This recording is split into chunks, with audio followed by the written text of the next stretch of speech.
In the quiet, seemingly peaceful neighborhood of Copper Ridge Heights, life had often felt like a quiet retreat. Well-manicured lawns, friendly neighbors, and a sense of safety made it the perfect place to settle down. But that tranquility was shattered one early morning when two strangers appeared at Cole Harris's front door. Dressed in what looked like police uniforms, they stood confidently, knocking with authority. One of them, Jessica Martinez, even asked him out for coffee in a strangely formal tone, her eyes flickering with a strange intensity that Cole picked up on immediately. Cole, a retired FBI agent with a long career in law enforcement, instantly sensed something was off. The badges on their uniforms looked cheap, the equipment they carried was clearly fake, and their overly serious manner reeked of amateurish imposture. Yet what disturbed him more was Jessica's presence, her calm, calculated gaze that seemed to hide something darker beneath her friendly neighbor act. He kept his composure, playing along as they laid out a series of made-up violations, handing him a flimsy citation printed from a home office supply store. The whole scene felt staged, like a poorly scripted play, but Cole knew better. Years of experience told him this was more than neighborhood mischief. It was a scam, and a dangerous one at that. The imposters claimed to be part of something called the Enhanced Community Standards Authority, a non-existent agency supposedly established under some obscure Arizona HOA statute. Cole's instincts told him to dig deeper. He questioned them politely, demanding official identification, which they fumbled to produce. Jessica, trying to look professional, pulled out a clipboard filled with fabricated violations about noise, landscaping, and even unauthorized weapons storage, all designed to intimidate. But Cole's seasoned eyes saw through the cracks. The badge was plastic, the citations were fake, and their threats carried a tone of desperation. Then, as they prepared to leave, one of them handed Cole a handwritten citation threatening fines and penalties, all on paper that looked suspiciously homemade. When Cole asked for their official department contact info, their composure faltered. Their responses became vague, their confidence slipping. Just then, a neighbor named Mr. Patterson, out for his morning jog, stopped and questioned the scene.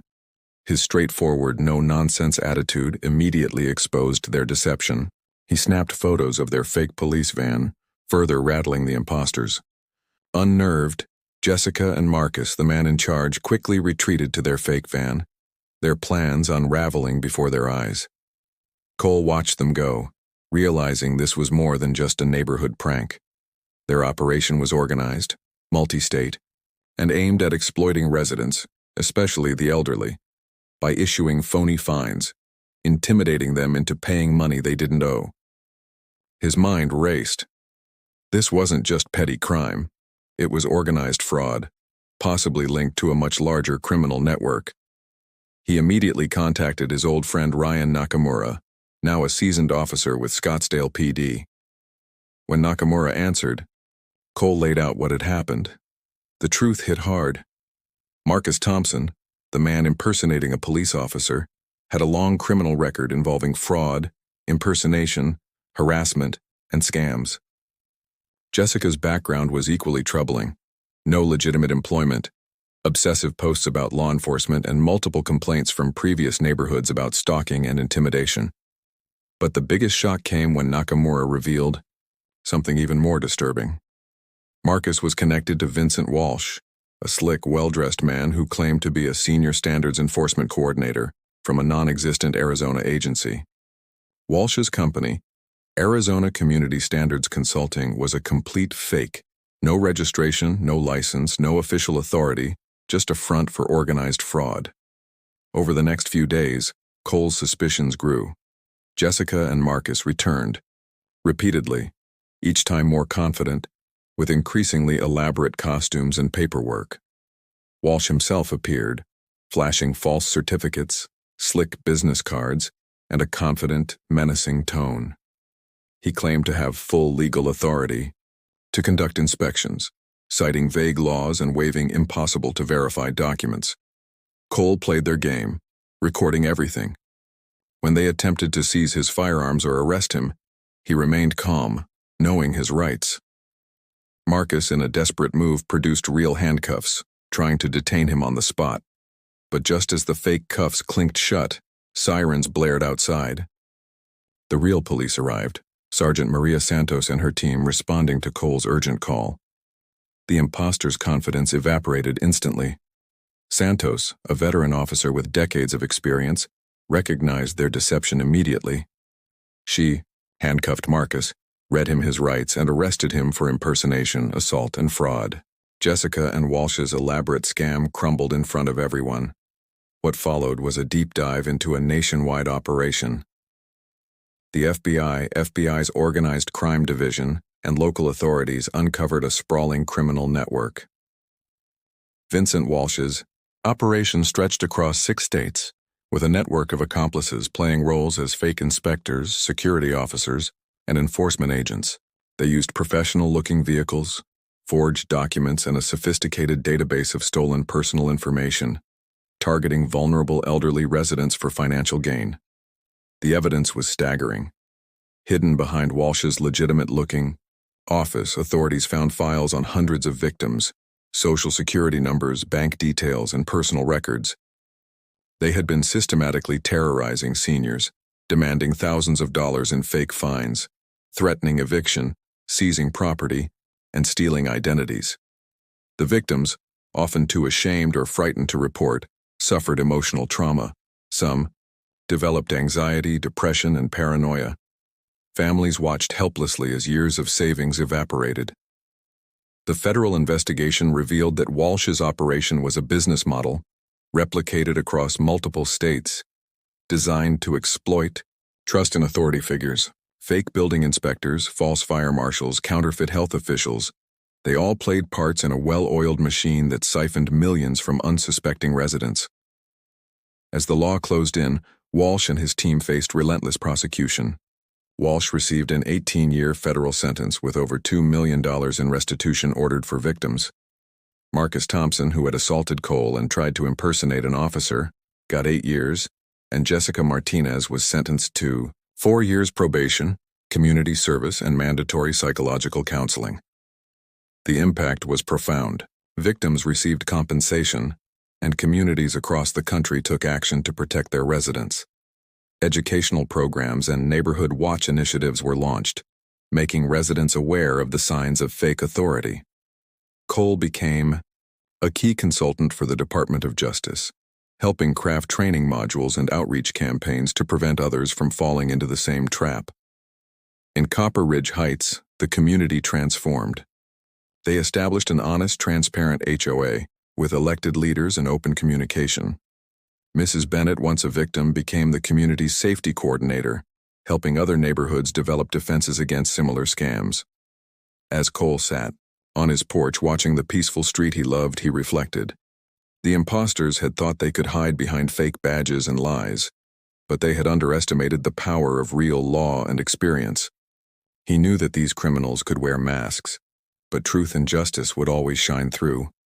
And so the quiet neighborhood found its voice again, stronger and more vigilant than ever.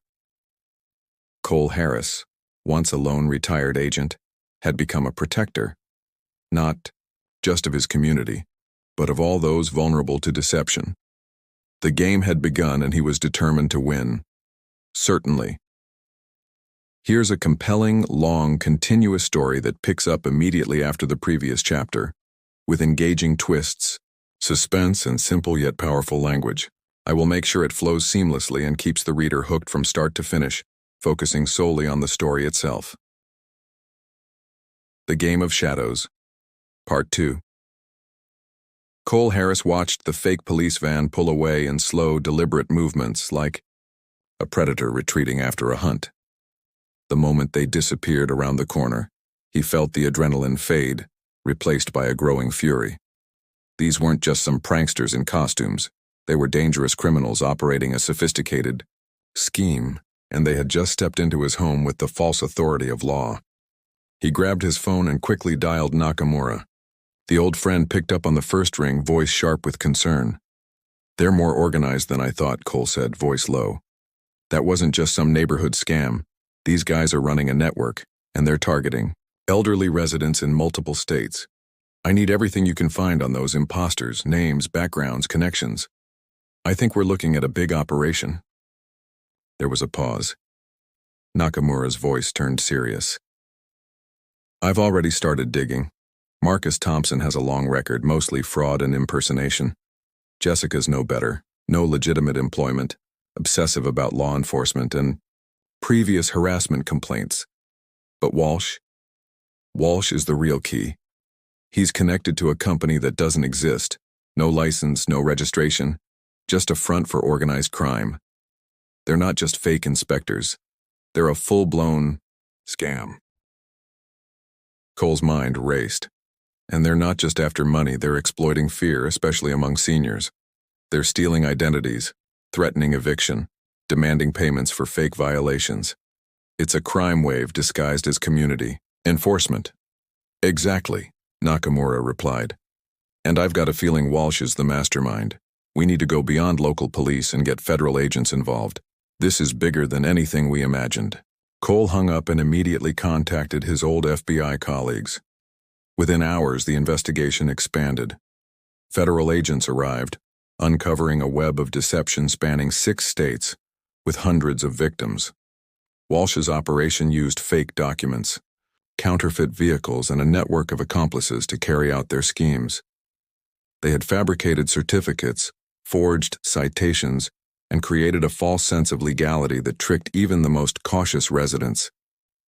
The evidence was staggering. Hidden behind Walsh's office, they found files on victims, personal information, bank details, social security numbers, all collected illicitly. The scheme wasn't just about extorting money. It was a full-scale identity theft ring, feeding on the elderly's trust and fear. They had targeted dozens of communities, siphoning millions over the last 2 years. As the truth unfolded, the scene grew more tense. Walsh, trying to maintain his composure, claimed he was a legitimate consultant. But the law saw through the veneer. The fake certificates, the fake badge, the forged documents, they all told a different story. His empire of deception was collapsing. Then the real police brought in the heavy guns. Sergeant Maria Santos, a veteran with 30 years on the force, took charge. She recognized the fake uniforms instantly. Her team swooped in, arresting Walsh, Jessica, and Marcus. Walsh's smirk faded as the handcuffs clicked shut. His slick facade crumbled under the weight of the law. Jessica's eyes widened as she realized her game was over. Marcus, the amateur cop, looked defeated but desperate, clutching at his false authority. The investigation revealed the depth of the operation. Walsh's team was a network, professional fraudsters who had built an empire of fake officials, preying on communities with high elderly populations. They used fake vehicles, forged licenses, and elaborate paperwork to intimidate and steal. The victims' stories were heartbreaking. Mrs. Rodriguez, an 80-year-old widow, had paid over $2,500 in fake fines, believing she was breaking some obscure rule. Mr. Kim had been so terrified he thought about moving away, abandoning his home to escape the harassment. Frank Morrison, a veteran, had paid thousands in enforcement fees, only to realize he had been robbed. Their trust had been shattered, their lives turned upside down by con men hiding behind uniforms. The federal agents found that Walsh's operation had stolen over $2 million across multiple states. They had created a false ecosystem of authority, phony inspectors, fake fire marshals, even counterfeit health officials, all working in concert to bleed residents dry.